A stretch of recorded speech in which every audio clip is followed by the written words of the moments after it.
Ahí estamos. Ahí empezó, perfecto. Gracias, Bueno, gracias Juan Buen Pablo. día. Buen día. Bueno, disculpen la demora. Buenos días a todos. ¿Cómo están? Bueno, tuvimos un pequeño problema para poder iniciar la reunión. Vamos a tener una hora entonces para poder conversar acerca de los resultados de la encuesta que realizó el Observatorio de la Ciudad relacionada con de qué manera los docentes están ejerciendo su actividad en el marco de la pandemia. La idea, si bien este estudio nosotros lo elaboramos a comienzos del mes de mayo y a mediados del mes pasado presentamos los resultados, la idea era poder generar esta situación para poder compartir con quienes pudieran participar de este webinar los resultados y reflexionar entre todos qué significan estos resultados y poder imaginarnos escenarios futuros en materia de educación, de qué sucederá una vez que las escuelas reabran y se recupere la educación presencial. Así que me acompaña Melanie Merman, ella es decana de la Facultad de Ciencias de Educación de la Universidad FASTA, así que entre ambos vamos a mostrarles los resultados y vamos a tratar de generar el debate entre los que estamos presentes hoy acá para, como les decía, tratar de imaginarnos cómo va a ser la educación una vez que los establecimientos escolares reabran. Les voy contando entonces, para tratar de aprovechar el tiempo lo más posible, de qué manera se hizo esta encuesta, qué aspectos, eh, qué cuestiones abordamos a través de ella. Así que les voy a compartir la pantalla.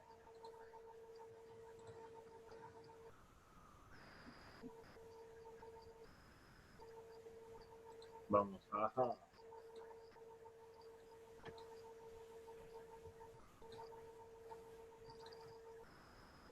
Bien, ¿todos ven la presentación? Sí. Bien, perfecto. Bueno, les cuento brevemente, voy a tratar de ser lo más sintético posible en cuanto a la descripción del perfil de la muestra de esta encuesta. Es una encuesta que reúne 300 casos de docentes de todos los niveles y de todos los sistemas de gestión del Mar del Plata y la región, que la hicimos de manera online. Por lo tanto, las respuestas pertenecen a docentes que ejercen su actividad en establecimientos públicos, privados, de escuelas primarias, secundarias y también de nivel universitario. Si bien después en el análisis nosotros lo que pudimos segmentar las respuestas en función de sistemas de gestión y en función de los niveles en los cuales se desempeñan los docentes, lo que queríamos saber en esta oportunidad era a grandes rasgos de qué manera se estaban desempeñando los docentes, de qué manera estaban realizando la tarea de enseñanza desde sus hogares. En esta situación de aceleración social que ha generado la pandemia, ha provocado que lo que ocurrió hace algunas semanas nada más nos parezca hoy alguna situación remota. Pero cuando empezamos a plantear esta encuesta, allá por mediados del mes de abril, en realidad teníamos muchas dudas y muchas incógnitas acerca de cómo los docentes estaban realizando su tarea, cómo estaban cumpliendo su trabajo.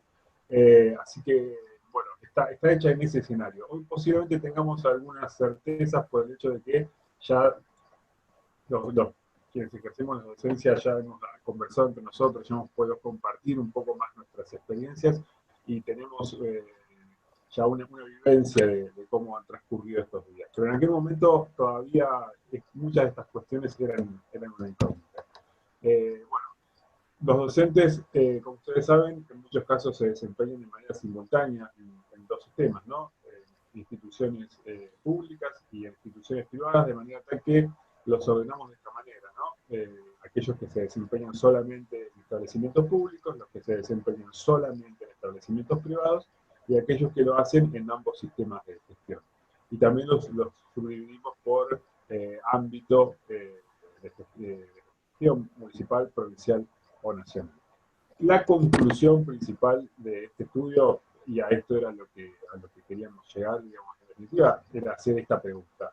Si se imaginaban que una vez reabiertas las escuelas, una vez recuperada la posibilidad de ofrecer la enseñanza presencial, les gustaría que en ese escenario la educación en línea, la educación remota conviviera con la educación presencial, digamos, combinar ambos ambas modalidades de enseñanza. Y ustedes ahí ven el resultado. El 70% de los docentes a los que les consultamos dijeron que sí, que les gustaría en un futuro que la educación a distancia coexista con la educación presencial. Y lo que vimos fueron algunas diferencias significativas en esto en relación a la edad de los docentes y al tipo de gestión. Es evidente que los docentes con más de 46 años, con más trayectoria dentro del sistema, son los que más desean que ambas modalidades de enseñanza coexistan en el futuro. Y después cuando esta misma pregunta la relacionamos con el sistema de gestión, lo que vemos es que hay una preferencia por esta coexistencia de ambas modalidades de enseñanza mayor entre los docentes de los establecimientos de gestión privada. Cuando veíamos estos resultados, en principio con Melanie había hecho un comentario, ¿no? ¿Te acordás que cuando lo vimos por primera vez vos decías que para los docentes la aparición de la enseñanza online también era una oportunidad para tener una continuidad laboral más allá de lo que hoy es posible, ¿no? Sí, ¿cómo estás, Gabriel? Acá tenemos como, digamos, la encuesta surge en función de esta necesidad de la continuidad pedagógica que se plantea a raíz de esta incertidumbre de la pandemia que creo que en ningún lado dimensionamos, porque no podemos cómo hacerlo, cómo se iba a extender en el tiempo. Aquellas primeras estrategias que surgieron a partir de el cierre de las escuelas se tienen que ir modificando y hoy ya mediando el mes de junio vamos cambiando y aprendiendo como docentes. Creo, retomando un poquito, creo que es una situación de aprendizaje importante y hoy en esta realidad que estamos viviendo los dos sistemas más importantes, que son salud y educación, están funcionando y eso no es un tema menor, sobre todo en un tema de pandemia.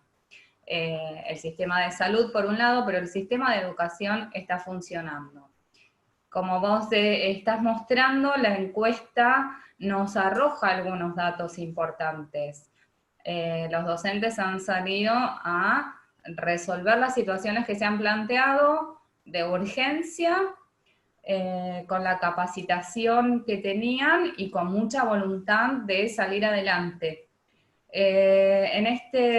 No me quiero explayar, pero en este punto en particular, lo que nosotros vemos, y creo que es un tema importante, queremos continuar el 70%, es importante aclarar que no es que los docentes quieran seguir en esta modalidad, sino que el 70% de los docentes ven como positivo. Creo que era una materia pendiente incorporar las nuevas tecnologías, el uso de las TICs, que no sean una asignatura aparte. Esto ya está en el diseño curricular de nivel de primaria desde el año pasado, en los nuevos diseños, las herramientas tecnológicas como función transversal en los contenidos, en las estrategias. Entonces, creo que esta urgencia nos hizo posicionar respecto de la realidad.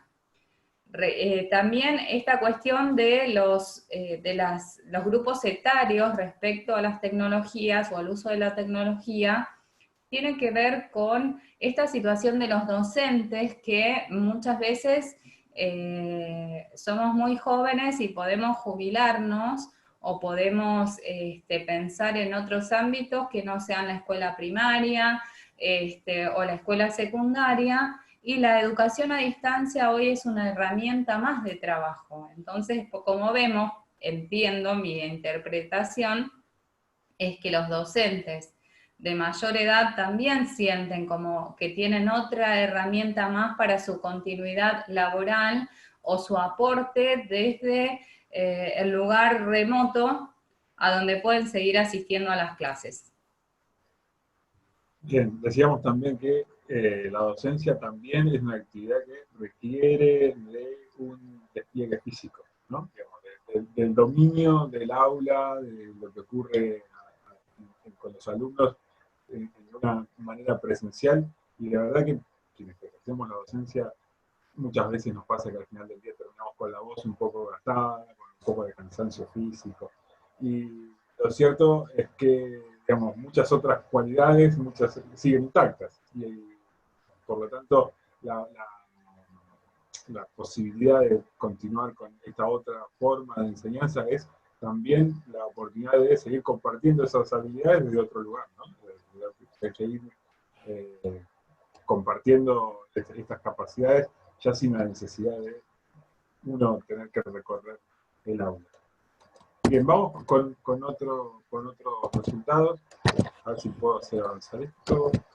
Bien, también nos detuvimos, había mucha incertidumbre respecto de si los docentes reconocían las herramientas tecnológicas disponibles por su tipo, ¿no? Digamos, la verdad que cuando esto arranca, no estaba muy claro para todos qué cosa era qué, o cómo debía denominarse a cada tipo de herramienta.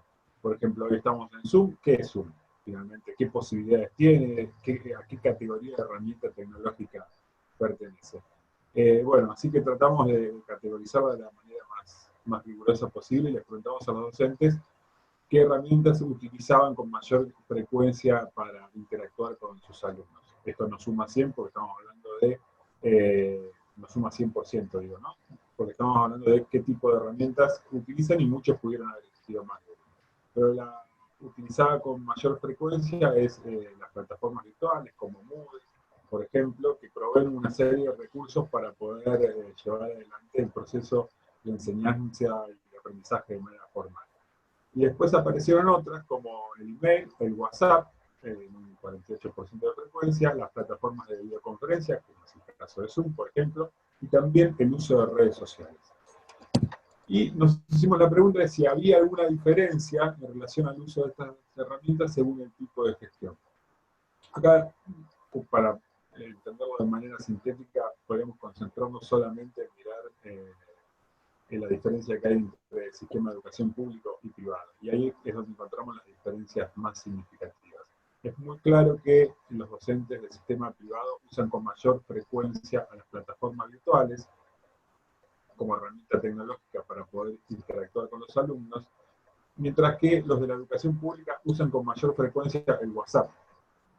Y en segundo lugar, los de la educación privada utilizan con mayor frecuencia las plataformas de videoconferencia, mientras que los de la educación pública recién después utilizan las plataformas virtuales y el email. Acá hay algo interesante para señalar que tiene que ver con las posibilidades que ofrece cada una de sus herramientas en función de para qué fueron creadas. Las plataformas virtuales, como pueden ser Moodle, por ejemplo, ofrecen una serie de servicios y de prestaciones que acompañan todo el proceso desde el punto de vista formal. Hasta incluso hay cuestiones de orden administrativo que pueden ser resueltas, tales como la asistencia, ¿no? O cuestiones de tipo disciplinario, o se pueden proponer distintas actividades con distintos recursos didácticos. Y comparemos esto con las posibilidades que ofrece, por ejemplo, el WhatsApp, que es simplemente una herramienta de intercambio de mensajes. Por lo tanto, acá lo que estamos viendo también es un indicio de desigualdad que debería ser considerado, debería ser atendido cuando pensamos cuál es la escuela del futuro y cuáles son los recursos que le vamos a proveer a cada tipo de establecimiento para que pueda haber una mejor y mayor interacción entre docentes y alumnos. No sé si me en este caso también, Gabriel, lo que debemos decir, que más allá de que esto no tiene tanto que ver con la habilidad del docente solamente para utilizar distintas herramientas, sino que tiene que ver también con esto que decías vos, a dónde y cómo recepciona el alumno, qué posibilidades tiene el alumno de acceder a las distintas herramientas, ¿no? Entonces, no es solo la capacitación del docente que quiera usar o pueda usar, sino cómo llega a estos alumnos y de qué manera. Quizás el único medio que hay es el WhatsApp.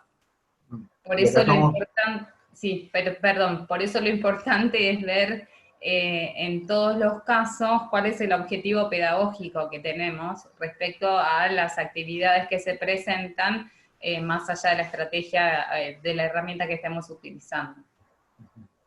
Y acá estamos hablando de herramientas tecnológicas en función de las respuestas que nos brindaron docentes que pudieron contestar una encuesta de manera online.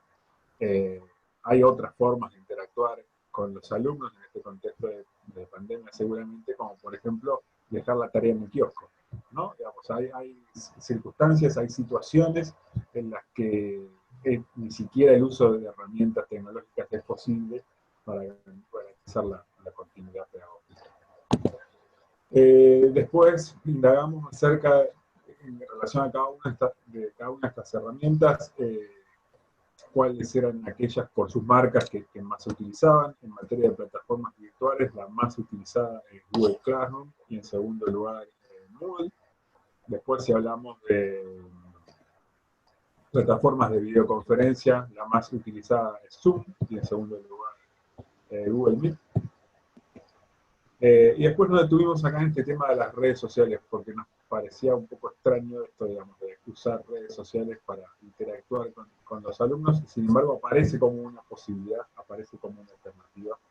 En primer lugar Facebook, en segundo lugar Instagram, después Twitter y después Messenger. Es extraño, es curiosa esta situación, ¿no? De dar clases, de ofrecer el servicio de enseñanza a través de una red social como Facebook, o como me han contado algunos docentes que han hecho, hacer un vivo de Instagram para poder llevar adelante un encuentro con sus alumnos.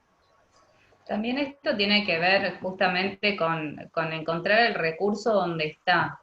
Encontrar que su grupo de alumnos quizás se manejan más por Facebook, o los padres. Facebook es una herramienta que no suelen usar los alumnos de secundaria, como que ya quedó para los más grandes, sí los vivos de Instagram quizás para los alumnos de secundaria, pero lo que permite Facebook es quizás para los padres el uso de la herramienta, y que a través del Facebook de los padres los más pequeños puedan ingresar a una clase o tener acceso a otra información, que es lo que es la herramienta de contacto, bien, que son en algunos grupos que no se utiliza el mail, por ejemplo, o los requerimientos de WhatsApp para mandar archivos, y que pues se puede hacer a través de la red social. Bien. Es curioso como hasta hace muy poco tiempo esto no era una cuestión. No era un asunto sobre el cual había que pensar, sobre el cual el docente tenía que operar, tenía que pensar y tenía que resolver. Bueno, esta pregunta tiene que ver con que si los docentes tuvieron o no alguna capacitación previa para el uso de alguna de estas herramientas tecnológicas de manera previa, tener que usarla de manera intempestiva, ¿no? Sí, recibieron algún tipo de capacitación el 43%, no habían recibido ningún tipo de capacitación el 57%. Aún así las cosas salieron, ¿no? Aún así el servicio de enseñanza continúa adelante, y acá, sin lugar a duda, hay que subrayar el esfuerzo de los docentes por tratar de superar estas dificultades. Más adelante nos concentramos en si tuvieron o no problemas y qué tipo de problemas aparecieron, ¿no? No sé, Melanie, si te merece alguna consideración. Sí, yo creo que en esta pregunta lo que nosotros podemos determinar es que la capacitación previa tiene que ver con aquellas escuelas que habían implementado anteriormente el uso de distintas plataformas en sus prácticas habituales. Por eso es el 43%, específicamente para preparación en esta situación de crisis. Entiendo que el 57% que dice que no es porque no estaba pensado para tener la cantidad de tiempo, de clases, de contenidos, de actividades que están siendo necesarios en este momento. Algunos no se usaban directamente por las mismas razones que ya hemos visto, y por otro lado, como ya digo, el uso de las plataformas hasta ahora tenía un uso reducido en las escuelas a pesar de que están implementados hace mucho tiempo. Hay plataformas que se están utilizando, distintas plataformas incluso institucionales, que cada escuela viene implementando, pero que de todos modos no tenían el impacto que tienen hoy y la cantidad de horas y de actividades necesarias para llevar, como estamos llevando hoy, la educación totalmente en línea. A eso creo que se refieren. Entonces, una cosa es plantear algunas actividades en algunas asignaturas y otros docentes que no la usaban más allá de lo institucional, y otra es tener que, bueno, plantear toda la educación hoy como la estamos llevando adelante. Y es verdad, digamos, muchas instituciones, sobre todo de gestión privada, tenían estas plataformas, estaban ociosas prácticamente, digamos, porque no todos los docentes las usaban, y en algunas áreas en particular. Algunos docentes se han visto desafiados a tener que inventar de qué manera sacar provecho a esa herramienta que estaba disponible hacía mucho tiempo y que nunca había aparecido en su propio radar. Pienso en los docentes de educación física, por ejemplo, ¿no? O los docentes de música. ¿Cómo le saco partido ahora a esta herramienta que sí, que estuvo disponible durante mucho tiempo, pero por la cual, digamos, no me interesé, como que digo, interesarme ahora en este contexto? Incluso, como decía antes, no nos tenemos que olvidar que este es un tema que se tuvo que abordar por la urgencia, pero que ya que está presente en los diseños curriculares. La educación, no bimodalidad, pero la transversalidad del uso de las tecnologías en la educación común. Entonces, es un tema que creo que nos ha puesto frente a la situación de que siempre algo de esto va a quedar, más allá del esfuerzo y la pandemia. Bien, vamos con el siguiente resultado. Bueno, es esta misma pregunta diferenciada por nivel de gestión. Si recibieron o no algún tipo de capacitación. Esto en función al sistema de gestión que pertenezcan. Lo que vemos acá también, una vez más, es una diferencia significativa entre los docentes que se desempeñan solamente en el sistema de gestión privada y aquellos que lo hacen solamente en el sistema de gestión pública. Vemos que el 58% de los docentes del sistema de gestión privada sí dijo haber recibido algún tipo de capacitación previa, contra el 27% nada más de aquellos que se desempeñan en el sistema de gestión pública. Y el 41% de los docentes que se desempeñan en ambos sistemas de manera simultánea. Bien, otra pregunta de esas que no podían faltar es si hubo problemas con el uso de alguna de las herramientas tecnológicas disponibles.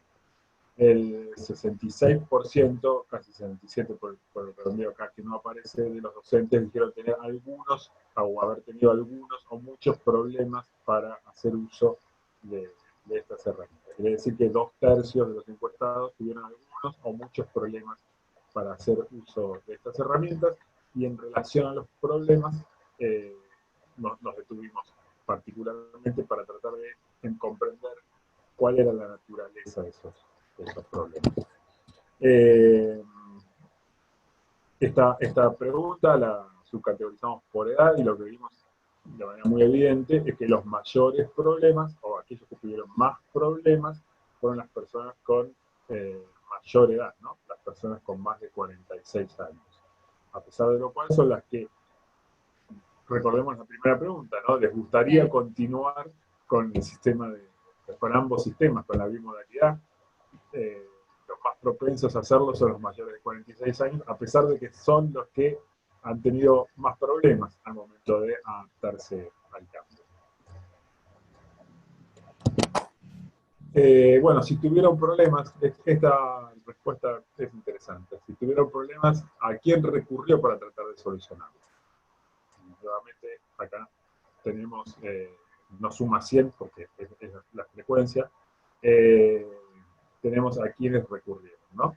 35% de frecuencia recurrieron a otros docentes, ¿no? Imagina la situación en la que hay que resolver algo, hay que iniciar una reunión de Zoom, no puedo hacerlo, bueno, le pregunto a mi compañero de qué manera lo resolvió. Con un 28% de frecuencia a la institución, la búsqueda de internet como una alternativa para tratar de solucionar ese problema, la consulta a amigos, la consulta a familiares, o recurrir a foros donde tratar de encontrar que otro haya tenido este mismo problema y ver cómo lo soluciona. Creo que había una pregunta por acá por el chat. Acá creo que también tenemos, si querés avanzar, Gabriel, ¿no? No, sí. Creo que tenemos una característica de lo que son las comunidades educativas y las culturas profesionales.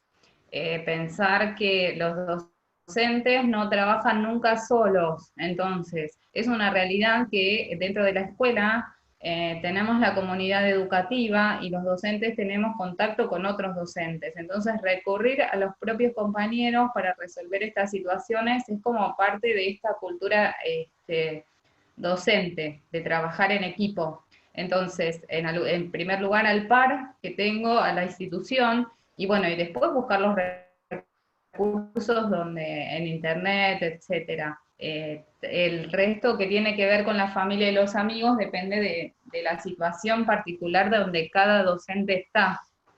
Si vive solo, si está con una familia, también tiene que ver el grupo etario, quizás el grupo de los más adultos que tengan hijos más grandes que puedan tener acceso a la tecnología y los puedan ayudar. Pero me parece que también esto tiene que ver con el perfil del profesional, ¿no? Los docentes trabajamos en equipo, entonces compartir con los pares qué es lo que nos está pasando es parte de esto, cómo lo solucionamos y qué experiencias, lecciones aprendidas podemos tomar de los demás. Bien. Seguimos con lo siguiente. Bueno, como les decía, nos detuvimos a tratar de entender qué tipo de problemas eran los que se habían tenido. Bueno, y acá aplicamos alguna técnica de minería de texto para tratar de encontrar en las respuestas cualitativas cuáles eran esos problemas y cómo podían ser categorizados. En este gráfico vemos una frecuencia de uso de palabras al momento de describir los problemas por parte de los docentes. Y acá vemos una frecuencia de uso de frases, ¿no? Cuestiones vinculadas con la implementación, con la falta de capacitación, problemas relacionados con la conectividad, dificultades con la tecnología, manejo de la plataforma, desconocimiento de las plataformas, problemas con el audio, ¿no? Esto surge a partir de las frases que pronunciaron los docentes, que ellos escribieron al momento de preguntarles concretamente si tuvieron problemas, qué tipo de problemas tuvieron. Acá decíamos que 66, casi 67% del total de los docentes que aseguró sí haber tenido problemas con el uso de las herramientas, brindaron precisiones acerca de la naturaleza de esas dificultades, las cuales pudieron ser agrupadas en dos categorías. O sea, del conjunto de frases que recibimos, dijimos, bueno, ¿a qué categoría pertenecería cada una? Desconociendo la categoría, ¿no? Entonces, a través de una técnica de minería de texto, lo que determinamos que podían crearse dos tipos de problemas, ¿no? Los derivados del desconocimiento, ¿no? De la falta de capacitación, era un tipo de problema significativo, y el otro tipo de problema tiene que ver con la accesibilidad y con la conectividad. Acá tenemos algunas frases más significativas para cada caso, ¿no? Que pronunciaron los encuestados. Como por ejemplo, en materia de desconocimiento, no saber cómo crear las actividades en la plataforma, no conocer las potencialidades de la plataforma que uso para explorarlas, no saber manejar las herramientas y solicitar mucho asesoramiento por parte de colegios y conocidos, no saber utilizar la tecnología. Es decir, acá se reporta entonces, en ese momento, desconocimiento acerca de cómo sacar provecho de las herramientas tecnológicas disponibles. Y después, el otro tipo de problema tenía que ver con la accesibilidad y con la conectividad, tanto propia de los docentes como de los alumnos, ¿no? Alumnos con un solo celular por familia, alumnos que no tienen wifi ni computadora, algunos alumnos no cuentan con acceso a internet de manera permanente, falta de internet de los alumnos, ¿no? Entonces describen problemas relacionados con los estudiantes, pero también con ellos mismos, ¿no? Muchas veces, en algunos casos nos hablaban acerca del hecho de que tenían que confeccionar las clases o impartir clases desde el teléfono celular, o docentes que consumían todo su plan de datos de teléfono celular para poder llevar adelante alguna actividad. Entonces, bueno, y esta es una situación que todos comenzamos a descubrir en nuestras casas, posiblemente casas donde había, no sé, en mi casa hay 2 computadoras, pero resulta que en algún momento, lo que me parecía suficiente, pero en algún momento que se convierte en algo que no lo es, porque de manera simultánea hay 4 personas que están queriendo acceder a ella, entonces la falta de dispositivos aparece como otro problema. No sé, Melanie, Sí, la falta de dispositivos y la falta de conectividad. Pensemos que esto que están planteando los docentes es cierto. Por un lado, están consumiendo datos, que es un tema que no está resuelto en este plan de continuidad pedagógica. Estamos, por un lado, haciendo el esfuerzo, pero también los medios personales de los docentes para recibir no solo las realidades de los alumnos, que algunos realmente no trabaja toda una familia a partir de un celular y a veces no tienen datos, sino que los docentes también están en la misma situación. Están consumiendo sus datos y están usando su teléfono celular, o a veces hay lugares donde no hay buena conectividad, o no tenemos los elementos, no todos tenemos el acceso a la computadora con micrófono, con cámara, entonces, o son pocos elementos para la normalidad, digamos, de lo que es la educación estaba bien, y hoy nos encontramos que quizás tenemos esos, como decías vos, teníamos lo que creíamos suficiente y hoy no lo es. Entonces se da esta conjunción, ¿no? ¿Qué pasa cuando esto no llega? ¿Y cómo hacemos para que esas familias que no tienen datos o que no le mandamos la tarea puedan solucionarla a través de un WhatsApp, cuando se supone que lo ideal sería que pudieran imprimir, que tuvieran el papel, también acostumbrar a reconocer la consigna de un trabajo a través de otro dispositivo. Esto que decía Janina recién, que estaban mirando en el chat, los espacios físicos. Hoy los docentes estamos trabajando con la familia, ¿no? Porque estamos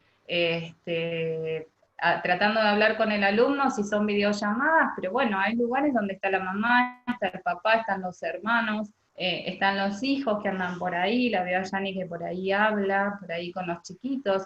Entonces se ha convertido en una situación donde no estamos nosotros en el aula cuando salíamos a clase y dejabas a tu familia afuera, entras al aula, cerrás la puerta y estás vos con tus alumnos. Se ha convertido en una cuestión social diferente para nosotros como docentes, que tenemos nuestra familia, nuestros espacios, y para los chicos también, donde somos parte todos de esta situación de enseñanza y aprendizaje, ¿no? No solo el alumno, sino el padre que permite, los hermanos, los que estamos alrededor. Ya cuando hablábamos recién acerca de a quién recurrió para resolver los problemas, vos subrayabas este tema de la comunidad educativa. Y por supuesto, la comunidad educativa ocurre en un espacio, que es el espacio del establecimiento escolar. Y aparecen ahora como solucionadores de problemas amigos y familiares. Es que en otro espacio, que es el del hogar, se construye otra comunidad educativa distinta, ¿no? Tal cual. Tanto para los chicos que recurren a sus padres, ¿no? Que recurren a sus hermanos, construyen una comunidad en la cual ellos están aprendiendo, y el docente en su hogar está construyendo una comunidad algo diferente a la que había en la escuela cuando está enseñando. Se generan nuevas interacciones. Estamos todos obligados a estar dentro del aula, ¿no? Los papás, los chicos, los hijos, los maridos, las parejas. Estamos todos ahora en el aula. Bien, pasamos ya para ir terminando, nos quedan 12 minutitos. Bueno, esto es lo mismo, la frecuencia de palabras por tipo de problemas. Vamos a pasarlo por alto. Bueno, acá, ¿qué dispositivo utiliza con más frecuencia para preparar y dictar las clases? La computadora, por supuesto, con el uso con mayor frecuencia, después el celular y por último tablets. ¿Qué es lo más adecuado, ¿no? Para preparar una clase? ¿Qué es lo más adecuado y para consumir una clase, ¿no? hay algunos elementos que son más adecuados que otros. Desde ya, creo que estamos todos con los ojos un poco irritados de tanto leer en el celular. No es adecuado como dispositivo de lectura un teléfono celular, sí lo es la computadora, ¿no? Bien, ¿qué recursos didácticos ha utilizado para dictar sus clases? Esto es, a qué elementos concretos ha recurrido, ¿no? Imágenes, videos y material visual con mayor frecuencia, después documentos de lectura, trabajos prácticos, links a páginas web, la videoconferencia y otras cosas. Los alumnos acá están reclamando, estamos haciendo otra encuesta con alumnos y lo que vamos detectando es que están reclamando un acompañamiento cada vez mayor de parte de los docentes. La videoconferencia, y acá vemos que la videoconferencia aparece muy por abajo y posiblemente en este contexto sea uno de los elementos más idóneos para marcar presencia, por lo menos, ¿no? Hablar un rato con el docente, poder despejar dudas y demás. Lo que veíamos eran algunas críticas u objeciones hacia aquel docente que simplemente deja colgado un material de lectura. Y acá podemos, sí. perdón, perdón que te interrumpa. No, dale. Creo que los recursos didácticos, y ahora tomo el chat también. Respecto a lo anterior, tomo el chat, que Janina decía, es cierto, los docentes también están como más expuestos, ¿no? Porque esto que yo dije así tan livianamente, que trabajamos en un ámbito con la familia, los docentes están más expuestos, pueden sentir algún tipo de inhibición porque están siendo vistos por el resto de la familia, pueden haber más críticas de lo que pasa entre el alumno y el docente dentro del aula, a lo que pasa en la casa y en las familias, y hay cierto temor. Estamos expuestos a que todo se viralice y esto puede ser en algún momento para algunos docentes causa de temor, y estoy de acuerdo. Respecto de los recursos didácticos, creo que esto lo tenemos, que esto que estamos mostrando acá, son las distintas posibilidades, y creo que también tiene que ver en el tiempo.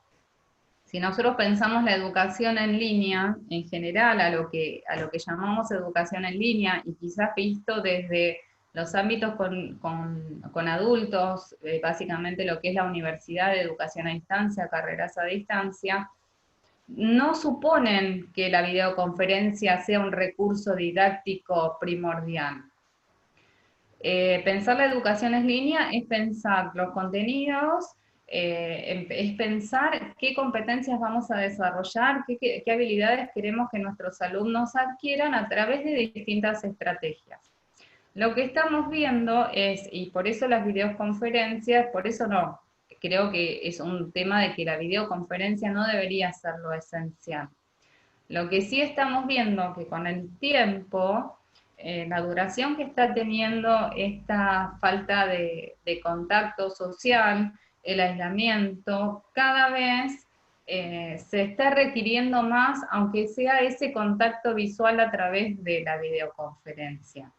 Nos está pasando incluso en carreras a distancia, que no es un modo de comunicación, la videoconferencia, el reclamo de los alumnos de encontrarnos a través de un Zoom, un Meet, tal cual, verse, reforzar el vínculo. Esto nos está pasando a todos, es una de las consecuencias psicológicas, si quieren, o sociales, que estamos enfrentando en la educación. Tiene que ver con, como yo decía, me parece genial que tenemos que ponernos a la altura de lo que es incorporar la tecnología, la educación en línea, otras estrategias didácticas a través de aquí, pero hay un contexto donde se puso en marcha esta modalidad que va más allá de la situación de enseñanza y aprendizaje. Entonces los vínculos sociales requieren cada vez más vernos a la cara. Tener a los chicos, a muchos papás reclaman que quieren que los alumnos tengan, que sus hijos tengan clases por Zoom. Y creo que no solamente pasa por justificar si pago una cuota o no pago una cuota ya en las escuelas privadas, pasa por encontrar cuál es la figura del docente que algunos chicos no han conocido este año, por encontrarse con sus compañeros, por poder saludarse, saber que están allí. El vínculo entre los pares, sobre todo en los primeros años de escolaridad, es fundamental. En todos, digamos, en las distintas etapas de la vida, pero hay chicos que no han conocido a sus compañeros nuevos.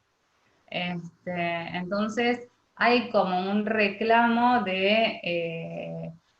yo me río porque soy una de las que propone que la educación en línea no es clase por Zoom.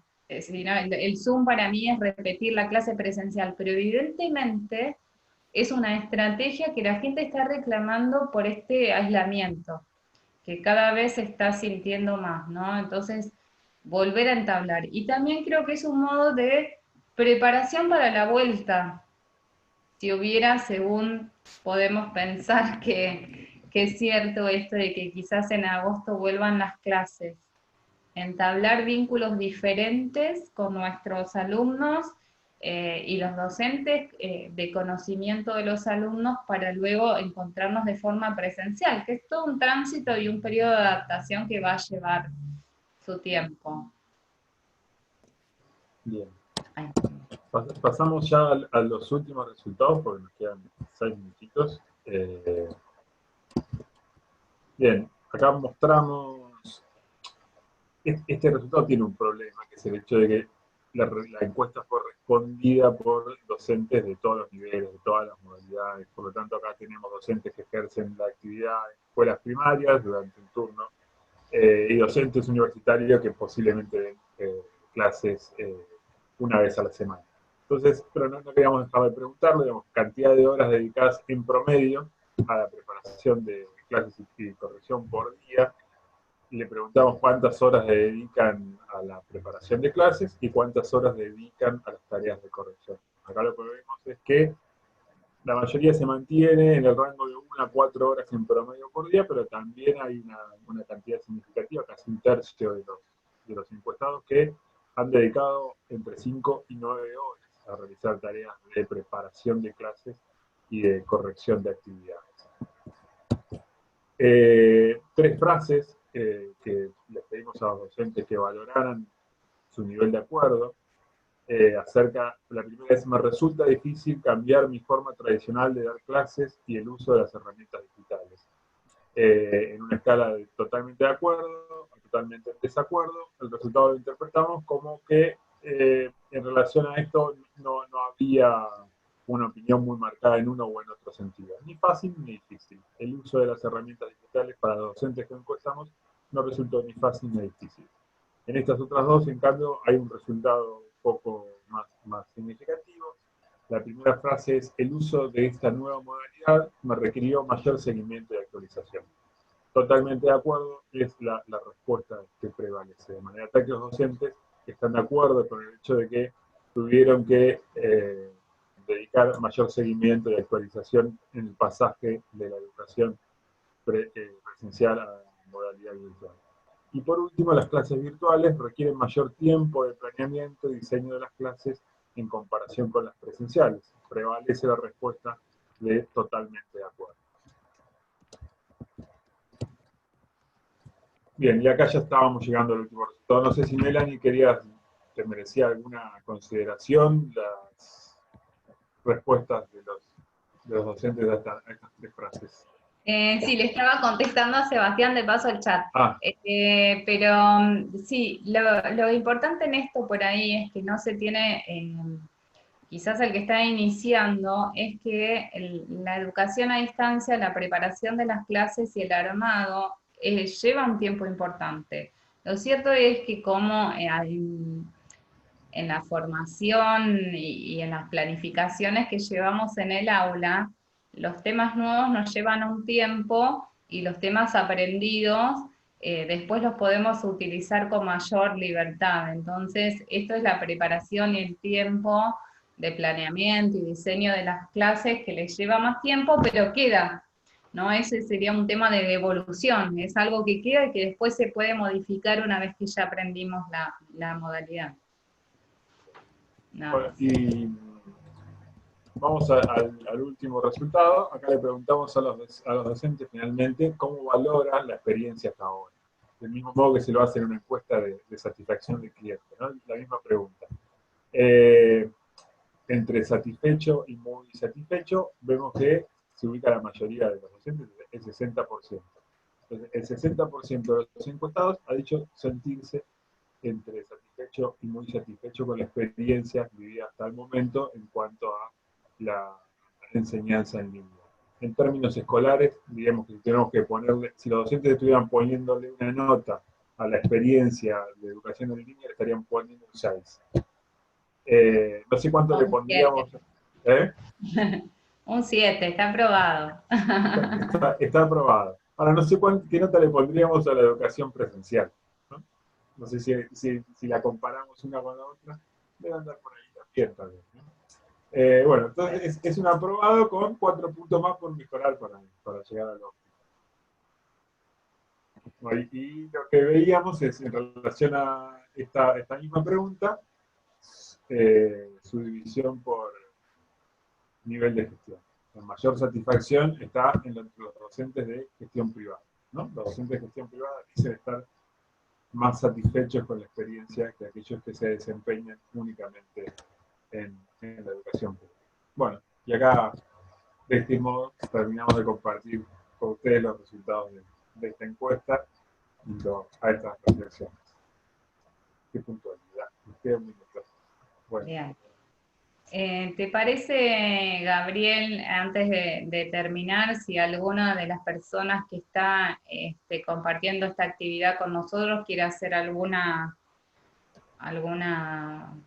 presentación o quiere comentar qué es lo que le parece el resultado de esta encuesta? Sabemos que son datos recogidos entre distintos docentes con un objetivo y que podemos interpretar de distintas maneras, pero quizás alguien pueda hacer un aporte que le interese compartir. Adelante. Yo creo que pueden, si quisieran hablar, podrían hacerlo presionando la tecla espaciadora. Eso por un lado, y bueno, y seguimos acá hasta que nos echen. No hay problema. No sé si alguien quiere 5 minutitos tomar. más. ¿Sí? Sí. Destraben el micrófono. Si alguien quiere hacer algún aporte.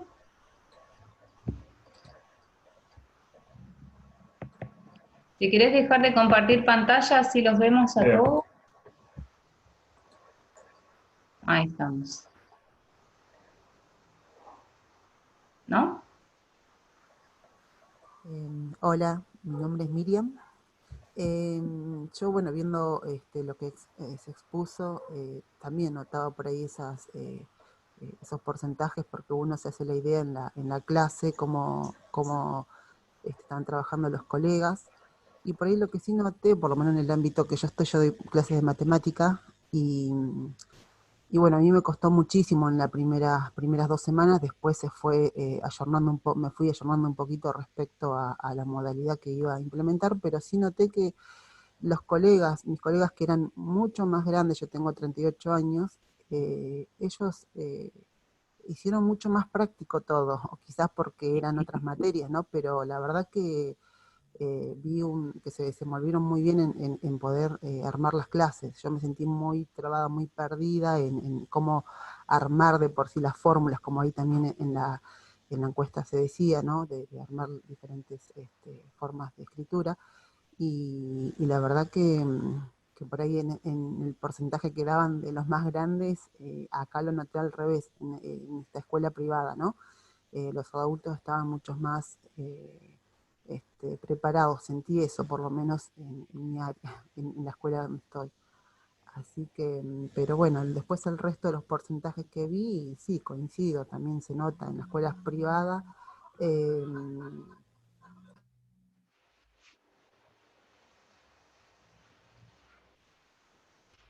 Se silenció el micrófono, Miriam. Perdón, ahí. En las escuelas públicas, sí, se nota la diferencia de por ahí no estar tan pendiente de las tecnologías, ¿no? Pero bueno, eso quería aportar. Gracias. Bien, ahí vos sos docente decías que de matemática, mira. Y fue una pregunta que nos hicimos, y la verdad que no nos dio un resultado significativo, y en honor a la brevedad del estudio no lo incluimos, pero hubo una pista. Nos preguntamos si en relación al nivel de dificultad había alguna diferencia entre los docentes según el área la cual ejercieron. Idiomas, matemática, fonética del lenguaje. Y lo que notamos, pero la verdad que la persona que hace estadística del observatorio me retaría si dijera, al escucharme a compartir el resultado, pero de todas maneras lo voy a hacer porque es algo que un olfateo ahí. Que los docentes de algunas áreas parecieran haber tenido mayor facilidad que los de otras. Por ejemplo, los de idiomas son los que menos dificultades parecieron tener. Pensábamos acerca de por qué esto, y la verdad es que si uno busca recursos didácticos para compartir de manera remota en materia de idiomas, hay un montón, y adaptables a todas las edades. En relación a cuestiones como matemáticas, por ejemplo, la cuestión es más difícil, ¿no? No hay tanto disponible, y de lo que hay disponible, no todo es adecuado para el grupo de alumnos frente al cual el docente tiene que enseñar ese contenido. No es lo mismo enseñar ecuaciones para un chico de 12 años que para una persona más adulta. Digamos, toda la estrategia es muy diferente.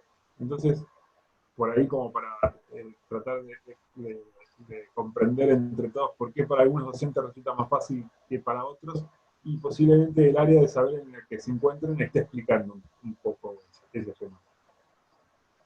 Bien, acá voy a leer, que sigo el chat mientras te escucho, lo que aporta Sebastián, que me parece súper interesante.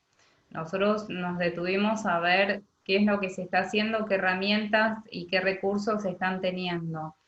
No era objetivo de esta encuesta, pero creo que es fundamental.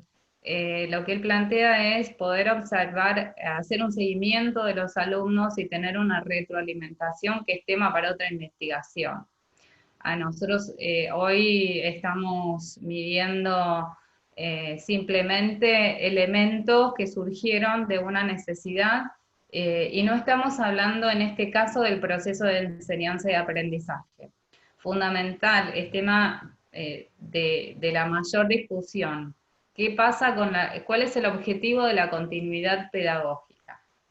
El objetivo y a largo plazo, y cuáles van a ser las medidas que se adopten en función de esto. Por eso digo, es tema de otra investigación, pero que me parece que no podemos dejar de lado.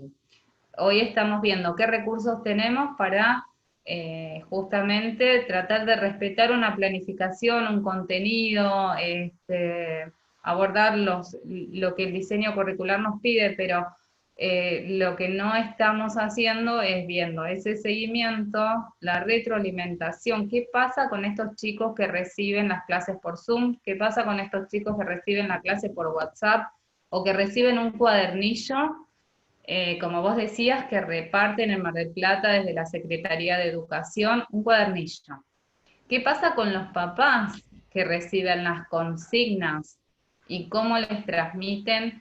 Ayer un caso particular, una mamá que dice, bueno, necesito ayuda con la tarea de plástica. Pero, a ver, ¿cómo te ayudo? No entiendo la consigna. Entonces, hay un montón de otras cuestiones que uno dice, bueno, ¿qué hacemos con matemática? Es difícil. A veces tenemos los recursos que el docente utiliza en el aula que no son los mismos recursos en la casa.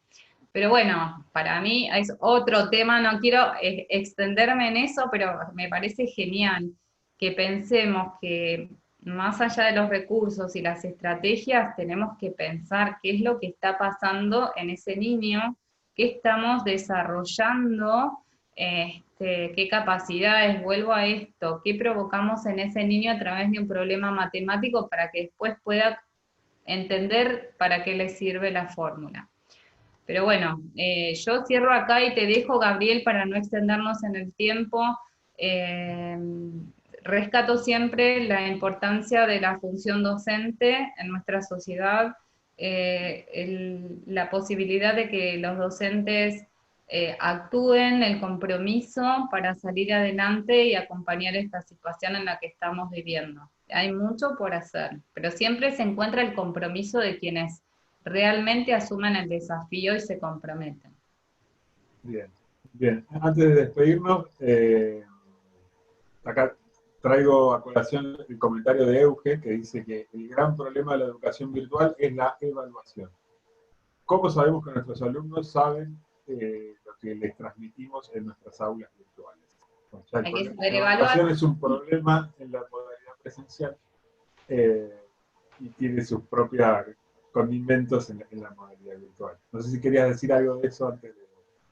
No, simplemente tiro el disparador porque ya tenemos como 10 temas de investigación para el observatorio. ¿Qué evaluar, cómo evaluar y cuándo evaluar? Un tema de debate. ¿Qué evaluamos? Me encanta. Bien, perfecto. Bueno, muchísimas gracias a todos por un martes a la mañana compartir este rato con nosotros. Así que bueno, los mantendremos al tanto de las nuevas actividades que hagamos. La verdad estamos muy contentos de haber podido compartir con ustedes los resultados. Cada vez que los presentamos los reinterpretamos y surgen nuevas oportunidades de enfocar cada una de las problemáticas que abordamos. Si quieren leer el estudio completo, está en la página de la Universidad FASTA. Pongan en Google, no me acuerdo exactamente la URL, pero pongan en Google Universidad FASTA, Observatorio de la Ciudad, y ahí están todos los estudios que nosotros elaboramos acerca de distintos temas. La educación es uno de ellos, así que si lo quieren ver completo lo pueden descargar. Bueno, tengan todos... Si quieren comunicar con alguna necesidad de inquietud, también Facultad de Educación, estamos abiertos a escucharlos. Bien, perfecto. Saludos. Muchas gracias a todos. Gracias.